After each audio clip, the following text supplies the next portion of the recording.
द्वारावती आश्रम में रुके सभी द्वारका माई के बेटा बेटियों, हे स्नेहिल बच्चों, आ जाओ, 9 बज चुके हैं। रामू, गोपाल, कृष्णा, बापू, अन्ना, सब आ जाओ। भाऊ, चलो चलो, नाश्ता कर लिए? अरे हमें तो पता ही नहीं नाश्ता का। चलो कोई बात नहीं। आपको पता है यहाँ पर नाश्ता कितने में मिलता है? 5 रुपए में 5 पूड़ियाँ मिलती है और बहुत अच्छी मूंग की सब्जी मिलती है और बहुत अच्छा मीठा मिलता है। 2 रुपए में चाय मिलती है, 3 रुपए में कॉफ़ी मिलती है। ये बाबा की करुणा है और बाबा का प्रेम है। और बाबा के भक्त भी ऐसे हैं जो अटूट दान करते हैं, जो नाम नहीं बताते। जो नाम बताते हैं वो दान नहीं कहलाता। बोलिए सच्चिदानंद सदगुरु साईनाथ महाराज की जय। चलो चलो, अपन फिर वहीं चलेंगे लक्ष्मण मामा के यहाँ। भी अपना काम पूरा नहीं हुआ है। और हाँ, जब भी व्यक्तिगत रूप से आप शिरडी आओ तो कम से कम 3 दिन का समय निकाल के आओ। अधिक से अधिक आपको जितना रुकना है, जितना आपका हृदय कहता है, जितना आपका प्रेम कहता है। और यहाँ बाबा की आज्ञा होती है आने की और जाने की। जब आपको जाना रहेगा, बाबा को भेजना रहेगा, तो वो प्रवेश ही नहीं होने देंगे और आपके मन में नाना प्रकार की विसंगतियाँ या नाना प्रकार के भाव या कुछ भी आते रहेंगे। आपकी इच्छा मंदिर तरफ प्रवेश करने की होगी नहीं यदि बाबा भेजने जाएंगे। तो कम से कम वो 3 दिन तो अपने घर में रोकते ही हैं और आपको अधिक से अधिक जितना जिससे प्रेम है उतने दिन वो रोकते हैं। तो मेरा निवेदन है कि जब भी साईनाथ महाराज की यात्रा करने आओ, दर्शन करने आओ, तो पहले खंडोबा मंदिर जाओ। अच्छा, मैंने उस दिन खंडोबा मंदिर में एक चीज़ बताना भूल गया था, नहीं आ रहा था मुझे याद, कि हल्दी क्यों चढ़ाई जाती है। मैंने रात को गूगल पर सर्च किया तो मुझे पता लगा कि मणि और मल 2 बड़े राक्षस थे और उन राक्षसों के कारण शिव भक्तों को बहुत कष्ट हो रहा था। तो शिव जी ने जो अवतार रखा है वह ऐसा अवतार था कि वो हल्दी में रंगा हुआ शरीर था उनका, इसलिए उनको प्रेम पूर्वक हल्दी चढ़ाई जाती है और होली में भी हल्दी के साथ खेला जाता है और उन्हें हल्दी बहुत प्रिय है। तो उन राक्षसों का उन्होंने वध किया था और मार्तंड भैरव भी इन्हें कहा जाता है क्योंकि सूर्य और शिव से संबंधित है। तो बहुत ही साक्षात अवतार है और अपन ने वहाँ पर भोलेनाथ की आरती की है। अपन बहुत पुण्यशाली है और भाग्यशाली है, इसीलिए कि हमें सिर्फ उस दिन इतना ही पता था, पहले दिन दर्शन के लिए गए थे, कि वो शिव जी के अवतार है और अपन ने छोटी सी शिव जी की आरती कर दिए थे। और प्रेम पूर्वक कितनी लंबी आरती कर दो आप, लेकिन छोटी सी भी आरती प्रेम पूर्वक और सादे ढंग से करोगे तो भगवान उसे सुन। चलो, ये आ गया लक्ष्मण मामा का घर और अपन उसी मंदिर में बैठ जाते हैं। बोलिए सच्चिदानंद सदगुरु साईनाथ महाराज की जय। जय जय राम कृष्ण हरि, जय जय राम कृष्ण हरि, जय विठ्ठल रघुमाई। ज्ञान देव तुकाराम, ज्ञान देव तुकाराम। श्री सच्चिदानंद सदगुरु साईनाथ महाराज की जय। बहुत बहुत धन्यवाद। सभी लोग बैठ जाइए। मैं आपको ये बताना चाह रहा था कि अगर साईनाथ महाराज को आपने मन में ही ठान लिया है कि अपन उनके बिना अपन नहीं रह सकते, तो इन लोगों को जानना बहुत जरूरी है। एक तो पुंडलिक महाराज के बारे में मैंने आपको बता ही दिया। ज्ञानेश्वर महाराज की मूवी देखो, आनंद आ जाएगा आपको, आंसू पोंछते पोंछते थक जाओगे आप। नामदेव महाराज को देखो, भगवान कृष्ण के साथ वो भोजन करते हैं, कितना प्यार और कितना प्रेम है। उनकी दासी पे भी भगवान प्रसन्न हो जाते हैं, उनके साथ उनकी दासी जो है उनके साथ भोजन भी करते हैं, जना कपड़े भी धोते हैं, अभंग भी गाते हैं, कंडे भी थोपते हैं। बहुत सुंदर कथा है।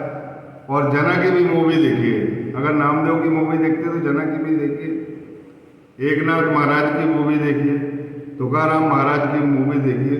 मूवी देखने के बाद मुझे कमेंट बॉक्स में लिखना है कि गुरु जी आनंद आ रहा है, परमानंद प्राप्त होगा आपको। सारी चिंताओं को छोड़ दो,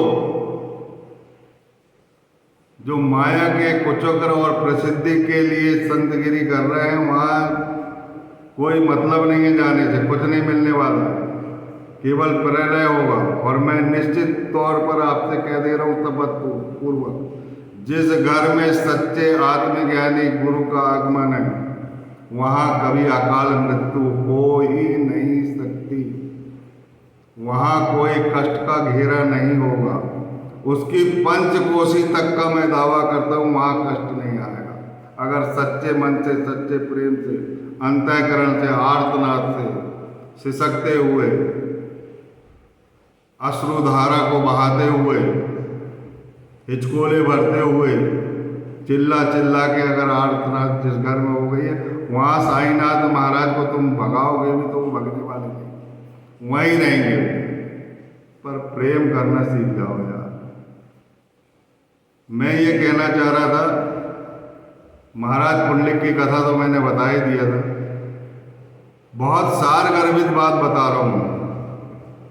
भक्ति की जो जमीन तैयार किया है वो महाराज पुंडलिक ने किया है, और उसमें धर्म के बीज को जो डाला है और अंकुरित किया है, तो ज्ञानदेव महाराज ने ज्ञानेश्वरी लिखकर, ज्ञानेश्वरी जिसने पढ़ लिया तो वो जमीन जल पर चल सकता है, अग्नि उससे बुझा नहीं सकती, आत्मज्ञानी हो जाएगा। उसके मतलब उसे बाहर भगवान देखने की जरूरत नहीं, वो स्वयं भगवान बन जाएगा अगर प्रेम पूर्वक पढ़ लिया और आत्मसात कर लिया। तो भक्ति की जो जमीन तैयार किया है महाराज पुंडलिक ने, और धर्म का बीजारोपण किया वास्तव में किसी ने किया है तो ज्ञानेश्वर महाराज ने। इनके माता पिता सहित पूरी कहानी पढ़ना है आपको ज्ञानी। पहले तो मूवी पढ़ लो और मुझे कमेंट बॉक्स में लिखो, मैं इनकी जीवनी अलग से थोड़ी थोड़ी बताऊंगा। और गूगल में भी आप कम से कम इनकी जीवनी सर्च कर लो और जरूर पढ़ो। अगर साईनाथ महाराज से प्रेम करना है ना, तो ज्ञानदेव, नामदेव, एकनाथ, तुकाराम, बस इनको स्मरण कर लो। साईनाथ महाराज तुमको हथेली पे लेके घूमेंगे, हे मेरा बेटा बेटी हो तुम, मैं तुमसे जुदा नहीं हो सकता। साईनाथ महाराज तुम्हारी प्रार्थना कर रहे हैं।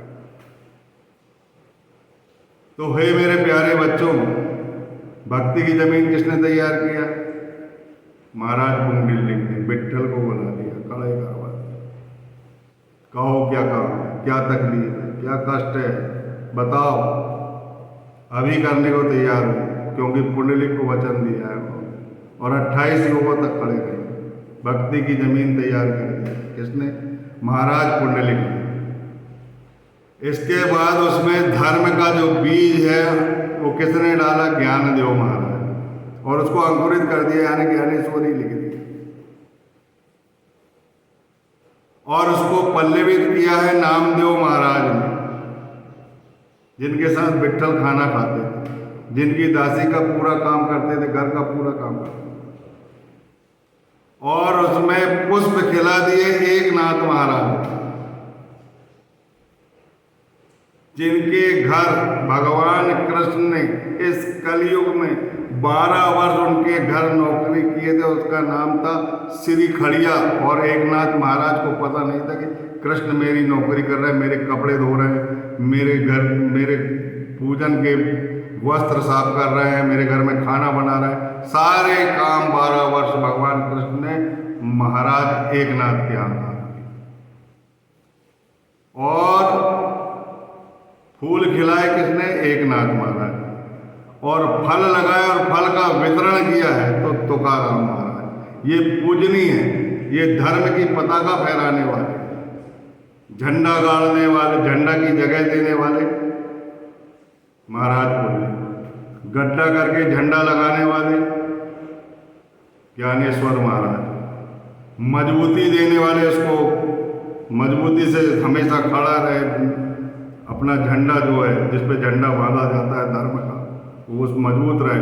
मजबूती दिया है उसको नामदेव और एकनाथ, और फेरा दिया है तुकाराम। ये भागवत धर्म की पताका सिर्फ ये चार हैं, ज्ञानदेव, नामदेव, एकनाथ, तुकाराम।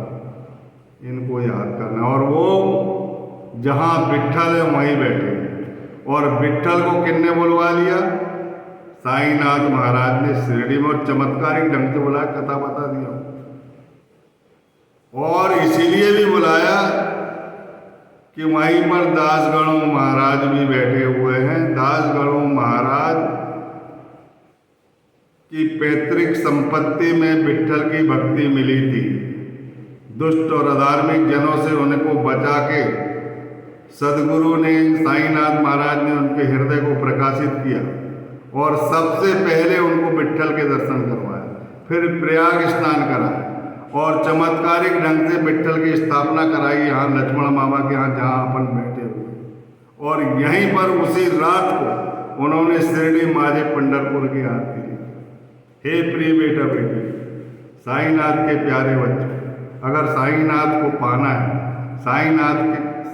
साईनाथ के कलेजे में रहना है, और साईनाथ को अपने कलेजे में रखना है, तो इन चार धर्म की जो पताका फहराने वाले, जो फल खिलाने वाले, जिन्होंने भक्ति की जमीन तैयार किया, बीजारोपण किया, पल्लवित किया, पुष्प खिलाए और फल के रूप में वितरित किए, जिन्होंने झंडा गाड़ा, झंडे को मजबूती दी, रस्सी और झंडे बांधे और फहराया है जिसने भागवत धर्म का पताका, इनको अपने हृदय के चारों कोने में रख लो। हृदय के 4 चेम्बर होते हैं, अपने हृदय के 4 भाग होते हैं। ऊपरी भाग चौड़ा होता है, निचला भाग सकरा होता है, सकरा भाग भी 2 भागों में बटा रहता है, चौड़ा भाग भी 2 भागों में बटा रहता है। सबसे पहले द्वारका माई को स्थान दो, उसी के साथ ज्ञानेश्वर। फिर उसके बाद दूसरा स्थान है समाधि स्थान, नामदेव। तीसरा स्थान है गुरु स्थान, एकनाथ। निम्बम पेड़ और एकनाथ को जोड़ लो। और चौथा स्थान है तुकाराम, चावड़ी मैया, जहाँ शांति मिलती है, जहाँ पूरे कष्ट से निवृत्ति मिलती है, जहाँ सुख चैन की नींद आती है, वो है चावड़ी। और ये क्रम से धड़कते, 1 सेकंड में 4 बार धड़कते, पहले 1, फिर दूसरा, फिर तीसरा, फिर चौथा। अपने हृदय में धारण कर लो, देखो आनंद आ जाएगा, बहुत आनंद आएगा। बोलिए सच्चिदानंद सदगुरु साईनाथ महाराज की जय। तो मेरा निवेदन है आपसे, पहले तो इनकी 5 की मूवी पढ़ो, 6 की।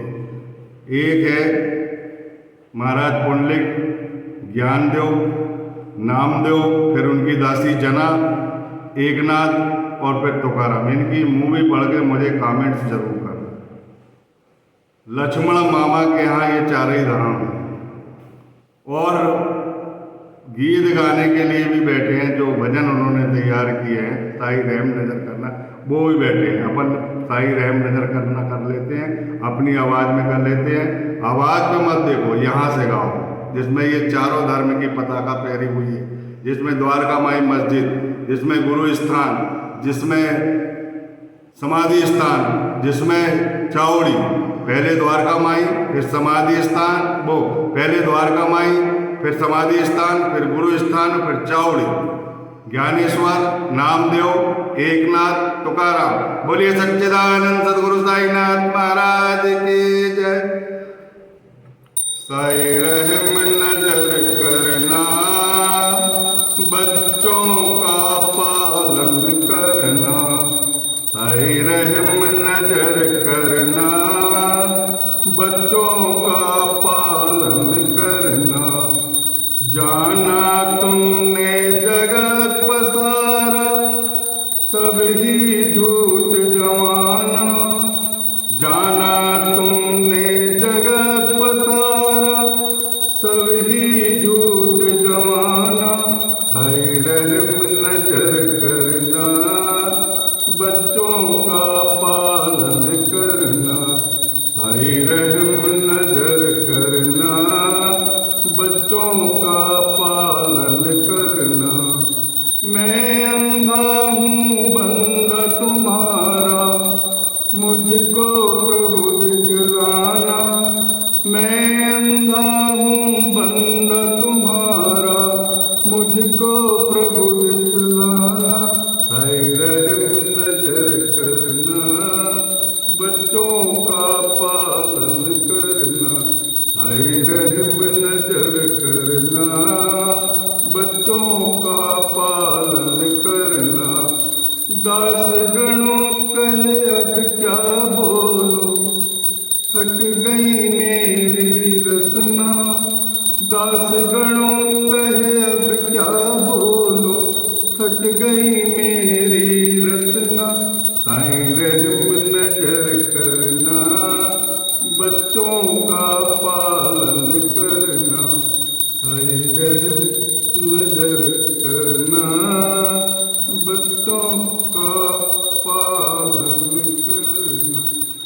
श्री सच्चिदानंद सद्गुरु साईनाथ महाराज की जय। हे प्यारे प्यारे बच्चों, बहुत भाग्यशाली हो जहाँ चारों धर्म की पताका और दास गणों महाराज बैठे, साईनाथ महाराज बैठे और लक्ष्मण मामा भी बैठे और आप लोग भी गए हो। बहुत भाग्यशाली हो आप। तो पहले दर्शन करना है खंडोबा के, दूसरे दर्शन करना है यहाँ, और इसी भाव के साथ जो मैं रहस्य बता रहा हूँ। बोलिए सच्चिदानंद सद्गुरु साईनाथ।